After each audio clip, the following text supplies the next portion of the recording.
There was a rich, uh, a rich Jew that he made his money from lumber or something, but he had to live far away from the city, and he lived among non-Jews.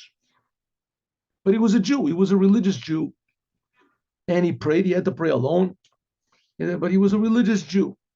He put on tefillin. He did everything, but he didn't know basically how to read or understand any of the books of Judaism.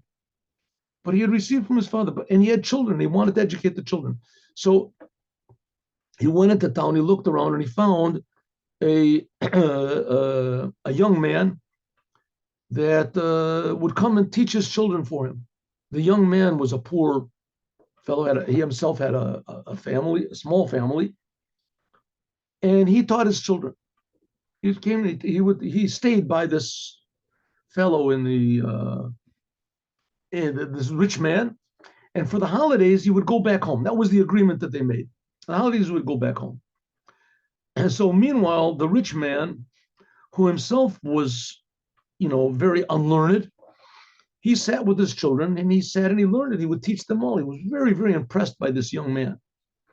And he would ask him questions sometimes about God and about Jewish faith and about, why bad things happen, all different philosophical questions. And this young man would answer him all the questions. And so he said, this could be, I don't know if it was in the time of the Chassidic or if it was in the time of the Alter Rebbe. I don't remember. I think it was in the time of the Alter Rebbe, but I'm not sure, the false Rebbe. Anyway, so it's not really essential to the story, but it's good to be accurate. So this young man said, okay, now I'm going, I've been here for a half a year, and I'm going back home.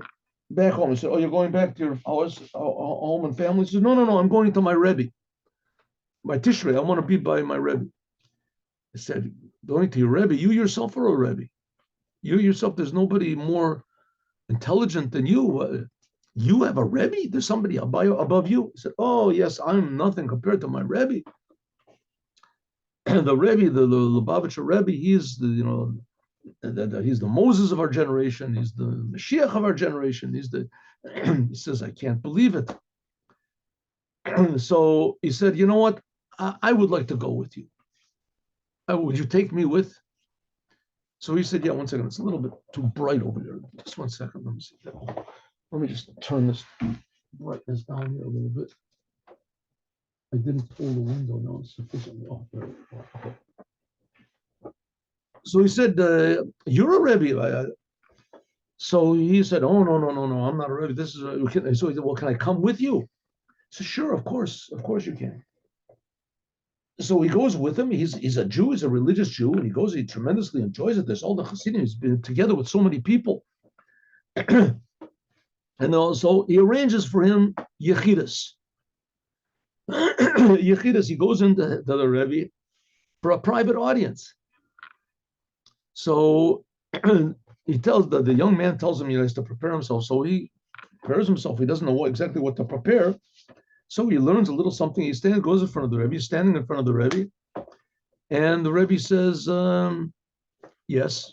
So he doesn't know what to do, So he looks at the Rebbe, says, yes. What are you going to do? So the Rebbe said, you have any questions? So he said, you have any blessings? He didn't know exactly how to relate to the whole business. He just wanted to go in. So the Rebbe said, sometimes there can be a person that he doesn't pray, and sometimes he even cheats a little bit, and the Rebbe enumerates all of the faults and even the sins that this person did. Once in a while he eats food that's not kosher, or once in a while he does that. So the man is standing there, and he thinks to himself, how could this man know all these things about me? It must be that my that young man, he told him. So he goes out and he finds the young man, says, you brought me here. I requested to come here, and you told all of my faults to this rabbi. You told everything bad that I did. And he started telling me about it. He embarrassed me. So the young man said, listen, I didn't tell the Rebbe anything. He said, and not only that, I don't know any of the things what you do. I just teach your children. I have no idea what you do privately. The man said, what do you mean you don't know? Then how did the Rebbe know it? You were the one that told him. He said, listen, so he starts to think, says, the young man has a point. He doesn't know anything about my private life. He's not peeking in my windows or following me around or something like that. He doesn't know. He said, well, then how did this Rebbe know? He said, I don't know. I don't know what it is. He says, listen, I don't know if I should believe you or not. I want you to come together with me to the Rebbe. So they went into the Rebbe, and he said, I want you to tell me, did this young man, did he tell you? And the Rebbe said, no, he didn't tell me anything. He says, well, then how did you know these things? So about me. So the Rebbe said, I didn't say that you did these things. I just said it could be that sometimes a person does this and sometimes a person does it. Suddenly he realized that the Rebbe was right, that the Rebbe was really, he knew the soul of this person and everything that he had done in his life. And that he wasn't chastising him for it. He was just telling him that he could fix himself up.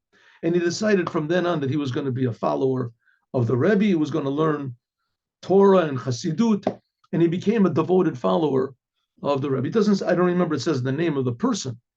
But the point is that everything that we do, everything we say, everything we think, that it's, no matter how hidden it is, the fact is it's revealed.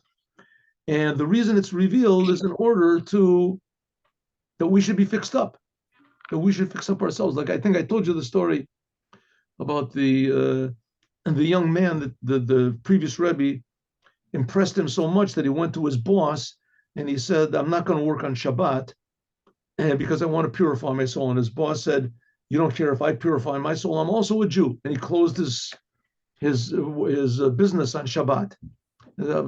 In other words, it's not there to punish us, but it is there to tell us that there's a level of truth and purity that exists in the world, and it's accessible to us even more. That's who we really are. And that's what Mashiach is going to reveal. And that's what we're learning in these classes, that we should all purify our souls so that we could be happy, productive, and sources of blessing for the whole world. Have a good day with Mashiach. Now, see you tomorrow at 8:15. Thank you very much. Thank you. My pleasure. Thank you. See you tomorrow.